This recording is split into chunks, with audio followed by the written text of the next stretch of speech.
दूधो यरो वर्ल्ड अब ढाड दौरियूं तो दूध अनकन के बचन। मैं ये क्यों बोल रहा हूँ समझिएगा। एक प्रकरण जो मैंने उठाया था जिसमें डोलिया देवी में 1-1.5 किलोमीटर की सड़क उखाड़ी गई थी और फिर कुछ जांच की भी मांग मैंने की थी वहाँ पर।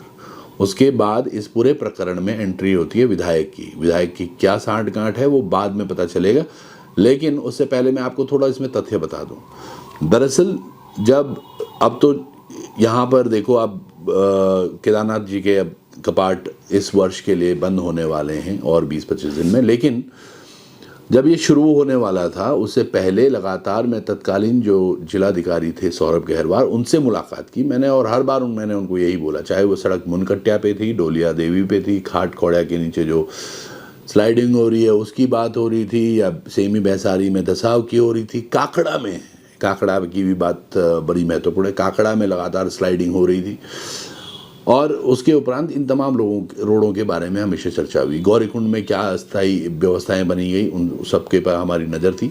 अब इन तमाम चीज़ों में क्या होता है, एक दिन था जब मैं जो जिलाधिकारी जी के कार्यालय हम पहुंचे थे और उस दिन उनका एक सभा थी जिसमें वो मंडे को हर आम आदमी से मिलते हैं, जनसभा वो करते थे। तो उस दिन मैंने ये मुद्दा रखा क्योंकि जो एई हैं, जो कि वैसे तो प्रभारी एई हैं, वो जेई के पद पे रहे हैं, तोमर जी उनका नाम हर किसी को ज्ञात है। तो तोमर जी ने क्या किया था, मेरा फ़ोन कर दिया था ब्लॉक। जब भी उनको फ़ोन करो वो फ़ोन नहीं उठाते, क्योंकि जहाँ जहाँ अव्यवस्थाएं होती थी मेरे को लगता था मैं फ़ोन करूँ, और इन्होंने मेरा फ़ोन ब्लॉक कर दिया। और जब मीटिंग के दौरान मैंने ये बात वहाँ पर बोली, मैंने कहा जी आपके जो एनएच में एई हैं इनके तो फ़ोन ही हमें ब्लॉक कर रखे हैं, तो क्या करें।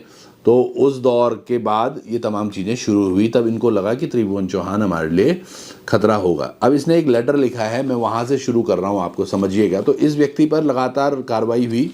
एक मैंने आरटीआई के माध्यम से कुछ दस्तावेज मंगाए हैं, देखें, और ये दस्तावेज तकरीबन काफ़ी मोटे, करीबन 51 पेज हैं, शायद उससे ज़्यादा होंगे।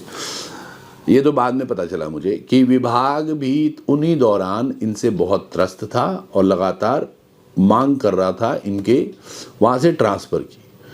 अब इनका ट्रांसफ़र क्यों नहीं हो पा रहा था, क्या कारण रहे होंगे, वो आप अच्छे भली भांति उससे आप जान रहे हैं, समझ रहे हैं कि ऐसा क्यों हुआ होगा। यानी कि मिलीभगत पूरी रही होगी कि इनका ट्रांसफ़र ही नहीं हो पा रहा था। तमाम पत्र, मतलब मैं ये इसके माध्यम से मुझे पता चला है, जितने मैं देख पाया हूँ, कुछ शिकायतें तो ऐसी हैं कि ये केवल ब्लॉक वाला मैंने ही नहीं बोला, एक भाई ने तो इसको बाकायदा लेटर भी लिखा है कि इन्होंने हमारा फ़ोन बंद कर दिया। ये लेटर तमाम इसके माध्यम से मुझे मिले हैं। अब इसमें होता क्या है समझिएगा, चलिए सारी बातों को मैं कट शॉर्ट करता हूँ। जब हमने इनकी शिकायतें करनी शुरू की और तमाम चीज़ें हुई तो इन पर प्रेशर बना, ठीक है। तो अब कहाँ से इसमें विधायक आती हैं पिक्चर में। विधायक ने एक पत्र लिखा है विभाग को और कहा है कि भैया ये तो बहुत अच्छे व्यक्ति हैं, आप इनको, ये वो लेटर है और जो साइड में भी देख पा रहे होंगे आप, और ये देखिएगा इनको पहले विधायक को क्या पत्र लिखा गया, एक दिन पहले 19/4/2025 को विधायक को एक लेटर लिखा गया। सेवा में परम श्रद्धेय आशा नौटियाल जी, माननीय विधायक, केदारनाथ विधानसभा क्षेत्र, उत्तराखंड सरकार। विषय है इंजीनियर गंभीर सिंह, प्रभारी सहायक अभियंता, राष्ट्रीय राजमार्ग खंड लोनीवी रुद्रप्रयाग का प्रशासनिक आधार पर स्थानांतरण रुकवाने के संदर्भ में। ये स्थानांतरण रुकवाना चाह रहे थे और ये भेजा है इनके पिता ने, इनका जीत सिंह तोमर इनका नाम है, फ्लैट का एड्रेस भी रखा है देहरादून का। इसके एवज में ये 19 तारीख को दिया इन्होंने लेटर। और सोचिएगा जिस व्यक्ति पर इतनी सारी चीज़ों पर प्रेशर बनना था, जिस व्यक्ति के खिलाफ खूब सारी अनियमितताएं थी, वो अनियमितताओं की जांच पता नहीं हुई या नहीं हुई या जैसे भी हुआ, क्योंकि ये पत्र है 19/4 का, 19/4/2025 का। और विधायक केदारनाथ 20/4 को एक पत्र लिखती हैं, 20/4/2025 को, और ये लिखती है प्रमुख अभियंता विभागाध्यक्ष लोक निर्माण विभाग उत्तराखंड शासन को। और ये कहती हैं लास्ट बीच में कुछ भी लिखा हो कि अतः आपसे आग्रह है कि इनके कार्य क्षमता को देखते हुए इंजीनियर गंभीर सिंह प्रभारी सहायक को यथावत राष्ट्रीय राजमार्ग खंड लोनीवी रुद्रप्रयाग में तैनाती बनाए रखने हेतु संबंधित को निर्देशित करने की कृपा करें।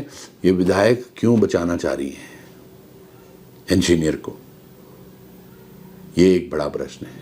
और ये कमाल की बात है, देखिएगा इनके पिताजी जब लेटर लिखते हैं, और यही लेटर इन्होंने भी विभाग में लिखा है, उसकी भी एक कॉपी है। ये तो पिताजी का लेटर है, पर एक लेटर इन्होंने भी लिखा है, उसमें एक बड़ी अच्छी लाइन लिखी हुई है, मैं आपको पढ़ के सुनाना चाहता हूँ। इन्होंने अपनी दिक्कतें बता रखी कि इस दौरान मेरे पुत्र का सोनप्रयाग मुनकट्टिया जोन की तरफ वो चोटिल भी हुई है, जान जोखिम में डालकर इन्होंने NH, ये वो व्यक्ति है जो अभी भी 47 दिनों से छुट्टी पे है, जिसके बारे में पीछे भी लिखा हुआ था कि भाई 17 दिन जब पीक के थे, सीजन जब शुरू होने वाला था, उस टाइम ये छुट्टी पर थे। ये हमेशा ज़्यादातर छुट्टी पे रहते हैं, काम इनके कोई पूरे नहीं होते, खासकर उन चीज़ों को बचाए जाने का इनका प्रयास रहता है जहाँ वो हो। खाट के नीचे जो अभी मैं 2-3 दिन पहले भी आपको दिखा रहा था कि तकरीबन 26-27 करोड़ की वो एक रिटेनिंग वॉल सी बनी है और उसमें रॉक बोल्ट लगे हुए हैं। वो प्रोसेस में 1% बस, अब 99% उसमें पेमेंट पूरी हो चुकी है और पूरी पेमेंट अभी तक आई भी नहीं है। वो सॉरी, पूरा काम अभी तक हुआ ही नहीं है और 99% उसमें काम पेमेंट हो चुकी है। तो ऐसी क्या जल्दी थी, किस किस को फ़ायदा पहुंच रहा है, कैसे कैसे फ़ायदा पहुंच रहा है, और अब समझ में आ रहा है कि ये लेटर जो लिखा जा रहा है विधायक के द्वारा, तो ये फ़ायदा किसको पहुंच रहा है वो सब समझ में आपको आ रहा होगा। महोदय, आपके संज्ञान में इन्होंने लिखा है एक लेटर में जो मुझे चुभा, जहाँ से मुझे लगा कि इस मामले को देखना चाहिए। इन्होंने पत्र जो लिखा है विभाग को, इनके पिताजी ने, और यही पत्र की लैंग्वेज इनकी भी है, इन्होंने वो प्रमुख अभियंता को लिखी है। इसको मैं बाद में पढ़ रहा हूँ, इनकी लाइन में एक लाइन अंतर है। महोदय, आपके संज्ञान में यह भी लाना अति आवश्यक है कि श्री त्रिभुवन चौहान पूर्व विधायक प्रत्याशी पत्रकार के द्वारा अपने अन्य साथियों के साथ मिलकर एक षड्यंत्र रचकर मेरे सुपुत्र के खिलाफ एक सोची समझी साजिश की गई है एवं कई बार ब्लैकमेल करते हुए गलत कार्य को करवाने हेतु दबाव डाला गया था, जिसको करने से मेरे सुपुत्र ने साफ मना कर दिया था। इसके उपरांत इनके द्वारा मेरे सुपुत्र के खिलाफ उच्च अधिकारी श्रीमान जिलाधिकारी रुद्रप्रयाग एवं मुख्य अभियंता स्तर 1 NH लोनीवी उत्तराखंड देहरादून को असत्य एवं निराधार शिकायतें और गुमराह एवं भ्रमित करते हुए मेरे सुपुत्र को प्रशासनिक आधार पर राष्ट्रीय राजमार्ग खंड लोनीवी रुद्रप्रयाग से अन्य जगह स्थानांतरण करवाने हेतु दबाव बनाया गया था। ऐसा जो ये बोल रहे हैं दबाव या फिर ये चीज़ें, हमने तो सीधे सीधे बोला था भाई ऐसे व्यक्ति के खिलाफ कार्रवाई हो, जो व्यक्ति हमारे यहाँ की चीज़ों को नहीं समझ पा रहे। पर इसने जो लाइन लिखी है ना, ये बड़ा बुरा है कि षड्यंत्र रचकर और कई बार ब्लैकमेल करते हुए। तो इसको लेके तो आज हमने इसमें एक एप्लीकेशन बनाई है जो हम कोर्ट में जाएंगे और इसमें कोर्ट में इन आधारों पर मानहानि का दावा भी करेंगे, क्योंकि ये इस तरह के पत्र अपने वहाँ दे रहे हैं आधिकारिक में। देखिए, इन्होंने एक और चीज़ लिखी है, श्रीमान प्रमुख अभियंता को। अब ये पत्र इनके पिताजी का था लिखा हुआ, अब ये पत्र इन्होंने लिखा है, इसमें भी एक चीज़ लिखी हुई है और लाइन बिल्कुल वैसी है। महोदय, आपके संज्ञान में यह लाना अति आवश्यक है कुछ आपराधिक तत्व, अब आगे वो थोड़ा कटा हुआ है, ब्रैकेट में है ब्लैक करके, ब्लैक वही मतलब कुछ लिखा होगा उसमें, ब्लैक मेलिंग या कुछ करके, लोगों के द्वारा प्रार्थी के मान सम्मान को ठेस पहुंचाने हेतु एवं छवि को धूमिल करने के लिए एक षड्यंत्र रचकर श्री त्रिभुवन चौहान पत्रकार ऑब्लिक पूर्व विधायक प्रत्याशी निर्दलीय पार्टी के द्वारा अपने अन्य साथी, अब यहाँ पर एक नाम भी आया, रामचंद्र गोस्वामी के साथ मिलकर प्रार्थी पर मोबाइल कॉल नहीं उठाने एवं मोबाइल को ब्लैक लिस्ट में डालने का झूठा आरोप लगाकर प्रार्थी के खिलाफ एक सोची समझी साजिश के तहत षड्यंत्र रचा और ब्लैकमेल किया जा रहा है। ये बड़ा पत्र है, ये बड़ी बड़ी लाइनें लिखी हुई हैं।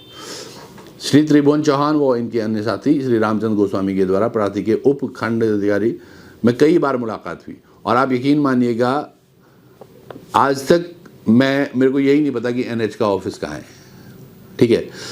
और 1-2 बार इससे जो हमने वार्तालाप करी, जब इनका फ़ोन ही ब्लैक लिस्टेड था, जो हमारा फ़ोन नहीं उठा रहे, कैसे हुआ होगा कि समझ जनप्रतिनिधियों में मधुर संबंध रखे गए, पता नहीं। तो मैं तो खाली मुझे औरतों का तो नहीं पता मुझे, पर जो इन्होंने हमारे लिए लिखा उसका जवाब तो इनको देना पड़ेगा, चाहे यहाँ दें या कोर्ट में दें।